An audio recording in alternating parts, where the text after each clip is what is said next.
Title: My wife cheated on me with my father. You can't imagine how sweet my revenge was. When I met Sarah, it felt like catching my breath for the first time in years. She wasn't just beautiful. She was magnetic, the kind of person who made everyone feel like they were the center of her world. We met at a resort in the Maldives, where I was celebrating the second year of my advertising agency. I'd built the business from the ground up, determined not to lean on my father's wealth or influence. That independence was my pride, but with Sarah, it didn't matter.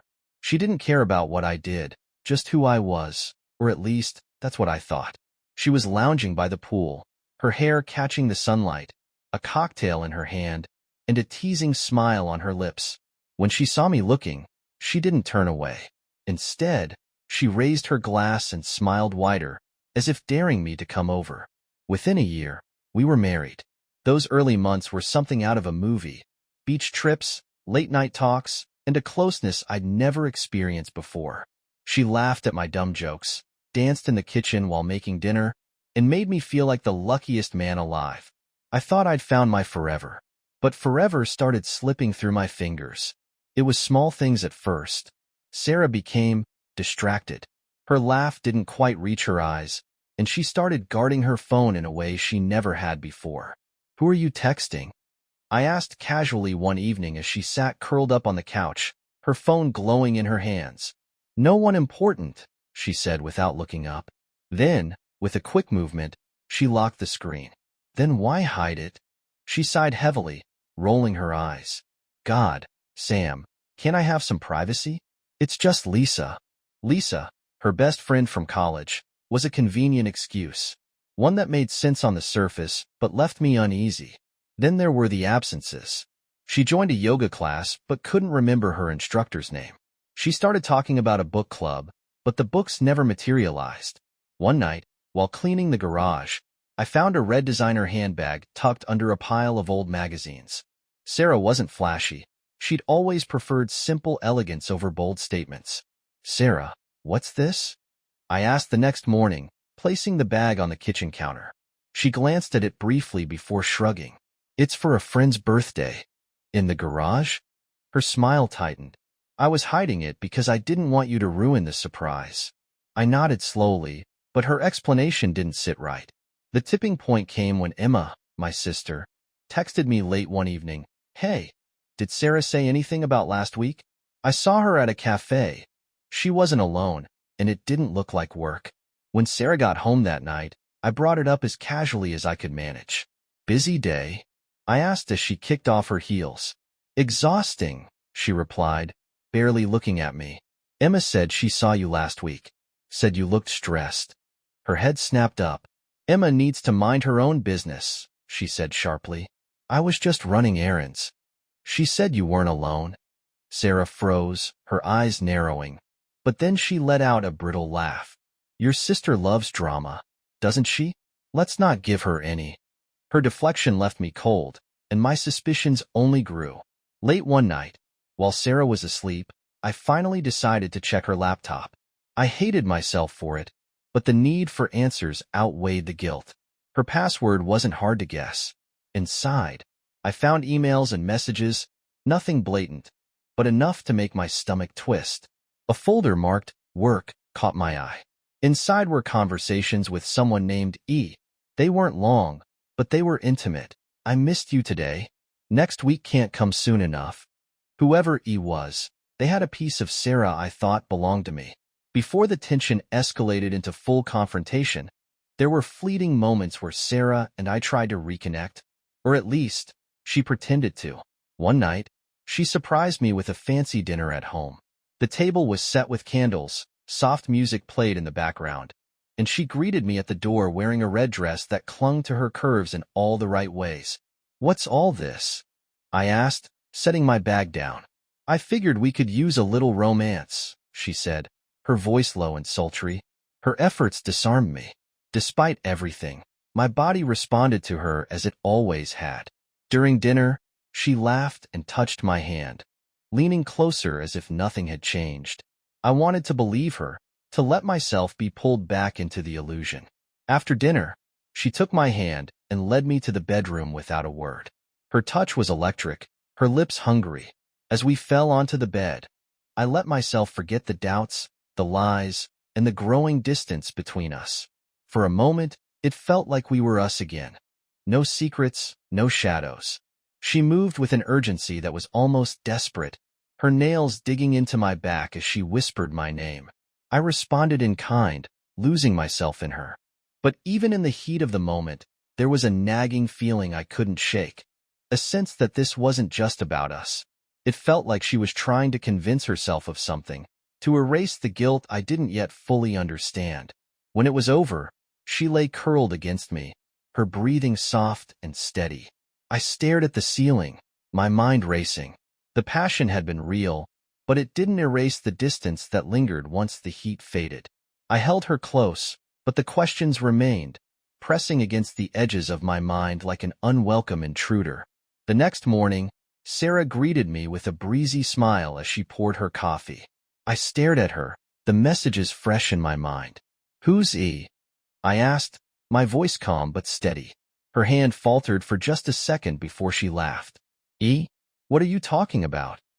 "You know exactly what I'm talking about." I slid my phone across the table, the messages displayed on the screen.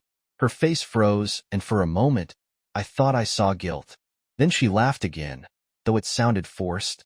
"Sam, are you seriously snooping through my things?" "Answer the question," I said, my voice low and firm. She leaned back, crossing her arms. "It's nothing. Just someone I talk to about work." Work doesn't usually involve missing someone or counting down the days to see them. Her jaw tightened. "You're being paranoid. It's harmless." "Harmless?" I shot back. "You've been hiding this harmless relationship, lying to me about where you've been.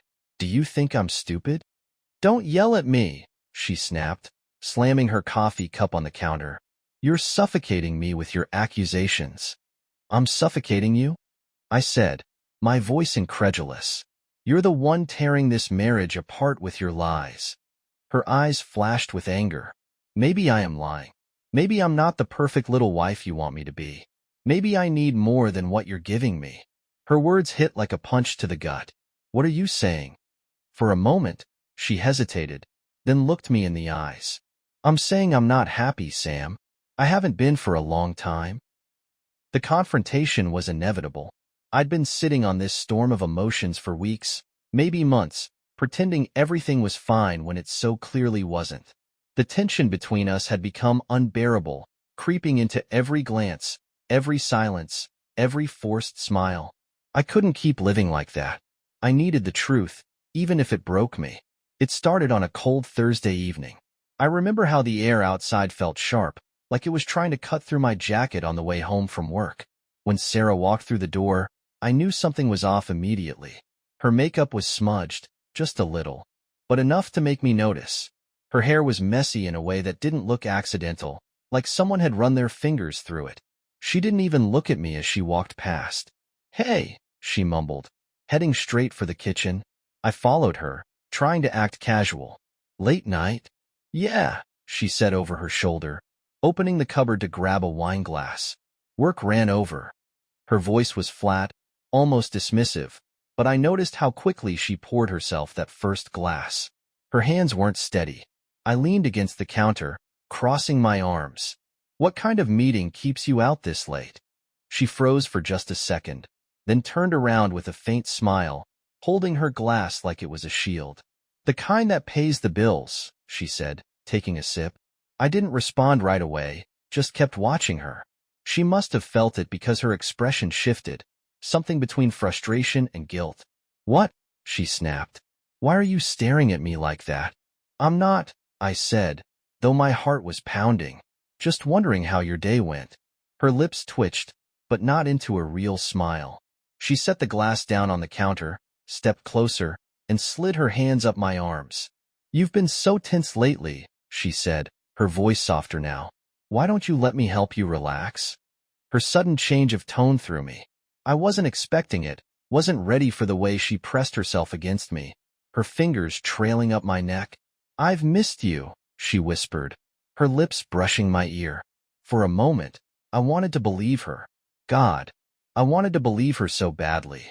I wanted to pretend that everything was fine, that we were fine. When she kissed me, I didn't pull away. I let myself get caught up in it, in her. In the way her hands moved to unbutton my shirt. Sarah, I started, but she kissed me again, harder this time. Her urgency felt desperate, like she was trying to erase something. Right there in the kitchen, she pulled me closer, her lips hot against mine, her hands fumbling with my belt. For a few heated moments, everything else, the doubts, the lies, the growing distance, disappeared. But when it was over, and we were standing there catching our breath, reality came crashing back. The wine glass on the counter had tipped over, spilling red onto the marble. Sarah reached out to steady it, her movements clumsy in a way that wasn't like her. "Feel better now?" she asked, brushing her hair out of her face with a small smile. I looked at her, really looked at her, and felt something crack inside me. "Sarah," I said quietly, "what's going on?" Her smile faltered. "What do you mean?" "This," I said, gesturing between us. "Why now? Why tonight? What are you trying to hide?" Her expression hardened instantly. "You can't even enjoy a moment, can you? You're always looking for something wrong." "Because there is something wrong," I said, my voice rising despite myself. "I'm not blind, Sarah. I know about the messages." Her face went pale. "What messages?" "Don't play dumb," I said, pulling out my phone and sliding it across the counter. "U and E. Who is he?" For a moment, she didn't move. Her eyes darted to the phone, and I could see her mind racing. She picked it up, scrolling through the screenshots I'd saved. Her hands were trembling. "You went through my things," she said, her voice shaking. "Don't turn this on me," I snapped. "I had to. You've been lying to me for months. Late nights, strange excuses, and now this." "Who is he, Sarah?" She took a long sip of her wine, as if it could buy her time. "It's not what you think," she said finally. "Then tell me what it is," I demanded. "Because from where I'm standing, it looks exactly like what I think." Her lips pressed into a thin line. Her eyes wet with tears she was trying to hold back. "It's just someone I talk to," she said, barely audible. "Someone who listens. That's all." "Someone you miss? Someone you can't wait to see?" I asked, my voice breaking. "That doesn't sound like just someone." She finally looked at me, tears spilling down her cheeks. "Things haven't been easy between us," she said. "So your solution is to run to someone else?" I asked, the bitterness cutting through my words. "I didn't mean for this to happen," she said, her voice cracking. "I'm sorry, Sam. I didn't mean for it to go this far." "How far?" I asked, my heart pounding. "Did you sleep with him?" Her silence told me everything I needed to know. I stepped back, my chest tightening, the anger boiling over into something colder, sharper. "Get out," I said, my voice low but firm. "Sam, please." I said, "Get out."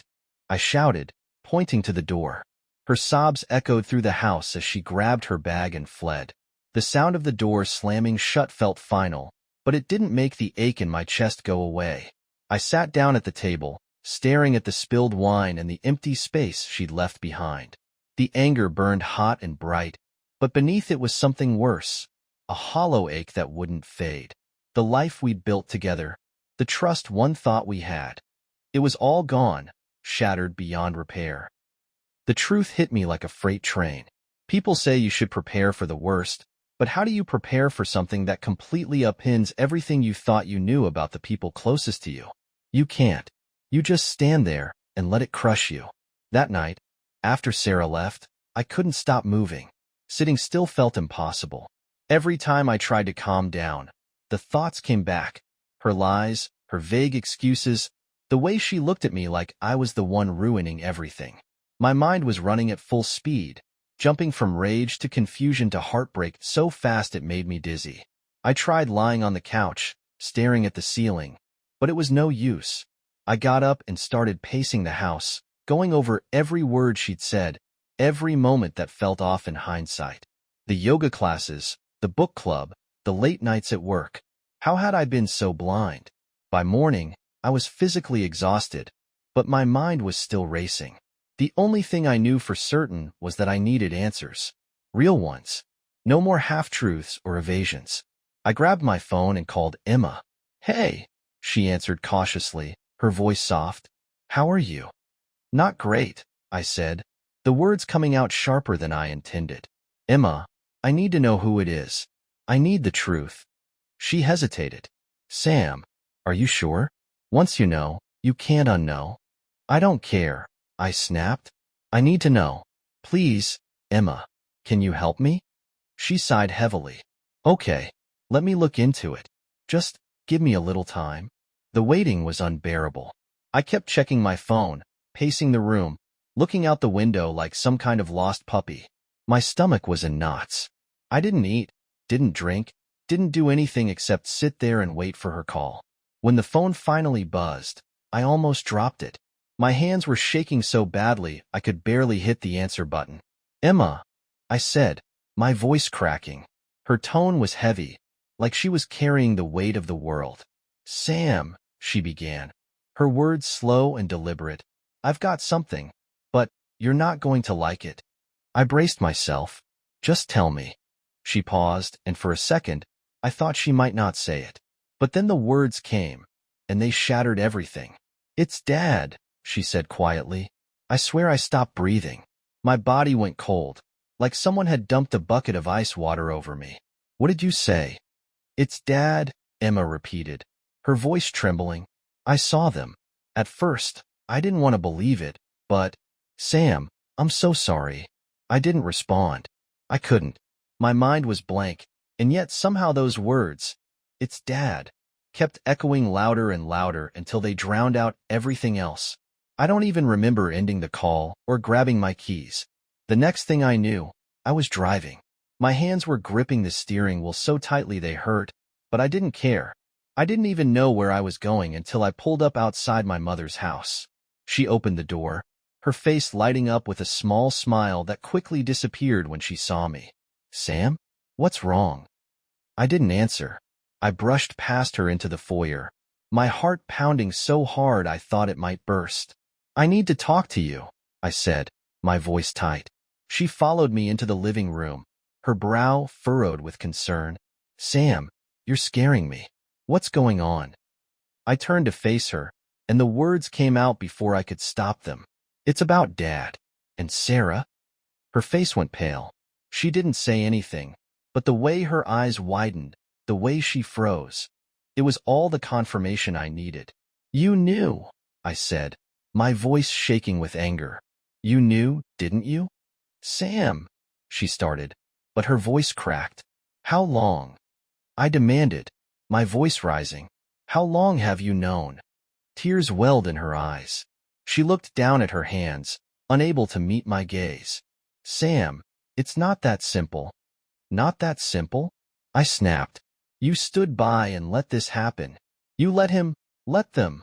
My voice broke, and I had to look away, shaking my head in disbelief. "Why didn't you tell me?" "I didn't want to hurt you," she said, her voice barely above a whisper. I thought if I ignored it, it would stop, that it would go away." "Well, it didn't." I shouted, my anger boiling over. "You let them destroy everything. My marriage, my trust. Do you even understand what you've done?" "I didn't know what to do," she cried, tears streaming down her face. "I didn't want to make things worse." "Worse?" I repeated bitterly. "How could it possibly get worse than this?" She broke down completely, covering her face with her hands. Her sobs filled the room, but they didn't soften the knot of anger and betrayal burning in my chest. "You chose him," I said, my voice cold and steady. "You chose him over me." "It wasn't like that," she said desperately, looking up at me with pleading eyes. "Sam, you don't understand." "No," I interrupted, my voice like ice. "I understand perfectly. You, him, Sarah, you're all the same. You all lied to me." Her face crumpled, and for a moment, I thought she might collapse. "Sam, please," she begged. "Don't say that. I love you." I stood there, staring at her, my hand on the doorknob. I wanted to believe her. I wanted to believe that she loved me, that somehow this wasn't what it looked like. But the damage was done. "If you loved me," I said quietly. You would have told me the truth. And with that, I walked out, leaving her crying in the hallway. The drive home was a blur. My chest felt like it was about to cave in, and my mind was racing with 1,000 thoughts I couldn't hold on to. When I got back to my apartment, I collapsed onto the couch, staring at the ceiling. My father, my wife, my mother, the three people I trusted most in this world had betrayed me in their own ways. The life I thought I had, the family I thought I knew, it was all gone. That night, I didn't cry. I just lay there, staring into the dark, feeling the weight of everything pressing down on me. The anger, the heartbreak, the betrayal. It was too much. For the first time in my life, I felt truly, completely alone. The anger didn't just simmer. It burned. For days, it sat there beneath the surface, hot and unrelenting, like a fire I couldn't extinguish. Every time my phone buzzed with a call from my mother or another half-hearted text from Sarah, it only fueled the flames. I couldn't even think about forgiveness. Not yet. Maybe not ever. They'd taken too much from me. My trust, my peace, my sense of stability. The betrayal felt so complete, so all-encompassing, that the only way forward was to take control. I was done being the victim. I made the call to my lawyer on a Thursday morning. The same day, Sarah left me another voicemail I refused to listen to. I want to start the divorce process, I said, my voice steady. Okay, he replied, his tone measured. Are you filing on the grounds of infidelity? Absolutely, I said without hesitation. I want it on record. No compromises. The paperwork moved faster than I expected. Maybe it was because I was so focused on it, signing document after document, as if each one was another piece of her deceit I was stripping away.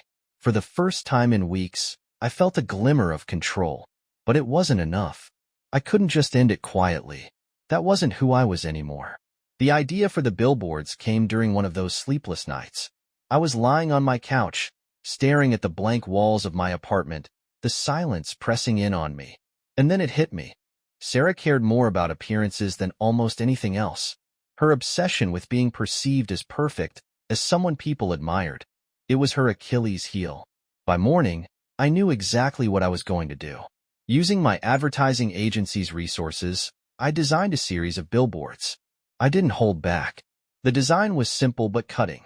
A silhouette of a woman, unmistakably Sarah, accompanied by bold, damning text. Some betray their vows. Some destroy families. Meet Sarah. Beneath that, I included her full name and a link to a website I'd created. The website laid out the story. No exaggerations, no added drama, just the truth. I didn't name my father, but the details were clear enough for anyone paying attention to put the pieces together. The billboards went up within a week. It didn't take long for Sarah to notice. The calls started almost immediately. Sam, take them down, she begged in one voicemail, her voice breaking. You can't do this to me. The next message was angrier. This is slander, Sam. I'll sue you if you don't stop. But I didn't stop. Each voicemail, each frantic text, only strengthened my resolve. This wasn't just about exposing her. It was about reclaiming my power. My father's reaction came next, though it wasn't as emotional. One afternoon, he showed up at my office unannounced. His presence filled the room the way it always did. Imposing, calculated. Like he was used to being the most important person in the building. We need to talk, he said, stepping inside without waiting for an invitation. There's nothing to talk about, I replied coldly, not bothering to look up from my desk. Sam, this has gone far enough, he said, his tone calm but firm. You're only hurting yourself. That made me laugh, a bitter, hollow sound.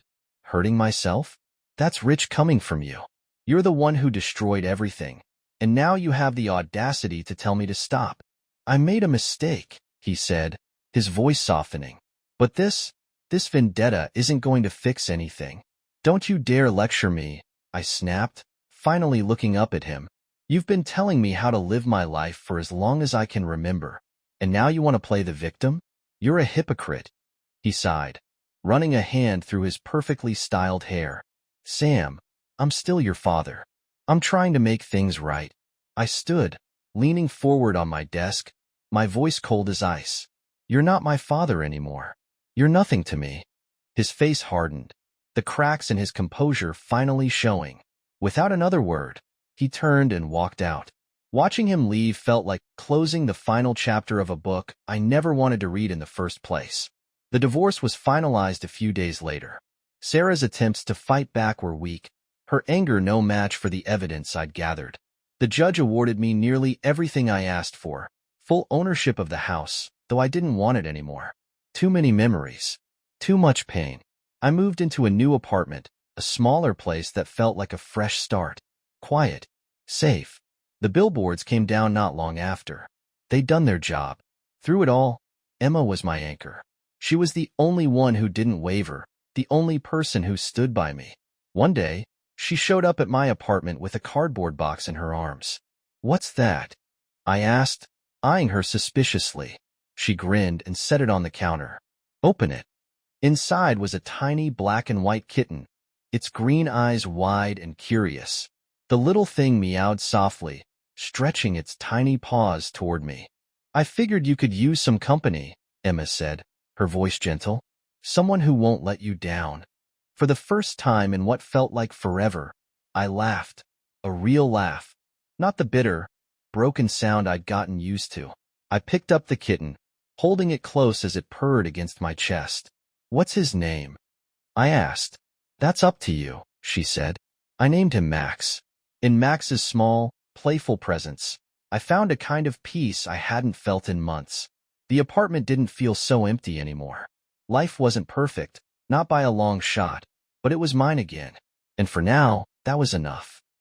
How do you even begin to build a life that's yours?